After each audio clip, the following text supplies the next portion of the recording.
So now you've had a play with those graphs, let's have a look at what those parameters all do. Oh, you haven't actually played with it yourself yet? Go and do it now. I'll wait. It's really important you play with it yourself so you get a feel for what it happens before we look at the algebra. Go on, go do it. I'll wait. Okay, you're back. I hope you've now had a good play yourself. Let's have a look at what A does. This is my normal sine graph to start with. I've got A equals 1 and I've got B equals 1, so I'm just looking at Y equals sine x, and C and D are both 0.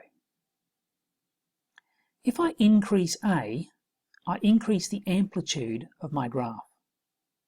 If I decrease A, I decrease the amplitude. If A is negative, what happens? It actually inverts the graph. It makes it go down where it used to go up, and up where it used to go down. So A controls the amplitude, and a negative value in front, a negative A, is an inversion of the graph. Let's put that back at 1. B, what does B do? B changes the period. An increasing value of B, a bigger value of B, gives me a shorter period. It repeats more often. It's easy to get confused with B. Try to remind yourself, B tells you how often it comes back to where it is. So an increase of B means it comes back to the start more often. It comes back sooner. Decreasing B stretches out the period, increases it. If B is negative, again, I'm inverting the graph. If I put B as -1, it's exactly the same as if I had A -1 instead of B. I've inverted that graph completely. Let me put B back to 1, and let's have a play with C. Oh, stop it, right. If I increase C, I'm shifting the graph to the left. If I decrease C, I'm shifting the graph to the right. You have to remember which way it's moving. As C increases, as I'm adding a positive number, if I add a positive number, the graph is shifted to the left.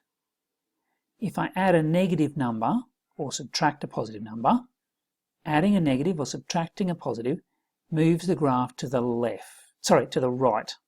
Got to get that right.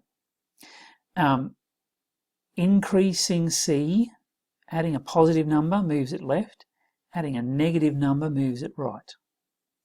And again, if I put C as approximately pi, I can't get it exactly right, so maybe I can, minus pi. This graph is exactly the same as we had before. By shifting it by pi, I can actually get exactly the same graph by shifting forwards by pi. I've done exactly the same thing as before. I've inverted my sine graph. There's all these relationships that you need to be able to see. And finally, what happens if I play with D? Let me put C back to 0 and have a look at D. If I increase D, my graph goes upwards. If I decrease D, my graph goes downwards. So adding a positive moves it up. Adding a negative moves it down. Just like with C, adding a positive moved it to the left, don't get confused, adding a negative moved it to the right. It's a bit tricky, it is a bit confusing, be careful. Now what happens if I change sine here to cos? Have you tried that? And what are the parameters I can use here for tan? What happens to a tan graph when I shift it around? Go explore some more before we look at some examples.